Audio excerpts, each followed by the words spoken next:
मित्रांनो, उद्या 15 ऑगस्ट शुक्रवारच्या दिवशी श्रीकृष्ण जन्माष्टमी आहे आणि या दिवशी तुमच्या मुलाबाळांसाठी, त्यांच्या प्रगतीसाठी, त्यांच्या भविष्यासाठी, त्यांच्या स्वरक्षणासाठी किंवा संतान प्राप्तीसाठी तुम्ही या मंत्राचा जप एक माळ उद्या संध्याकाळी करायचा आहे. देवघरासमोर बसून श्रीकृष्णाला आधी प्रार्थना करायची मुलाबाळांसाठी, त्यांच्या प्रगतीसाठी, भविष्यासाठी, रक्षणासाठी किंवा संतान प्राप्तीसाठी प्रार्थना करायची आणि त्यानंतर या मंत्राचा जप एक माळ मनोभावाने, विश्वासाने, श्रद्धेने महिला किंवा पुरुषांनी करायचा आहे.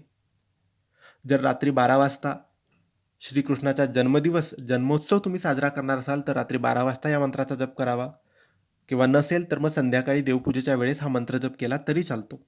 हा मंत्र जप म्हणजेच ओम कृष्णाय वासुदेवाय हरये परमात्मने प्रणतक्लेशनाशाय गोविंदाय नमो नमः या मंत्राचा जप एक माळ उद्या 15 ऑगस्ट शुक्रवार श्रीकृष्ण जन्माष्टमीच्या दिवशी अवश्य करा.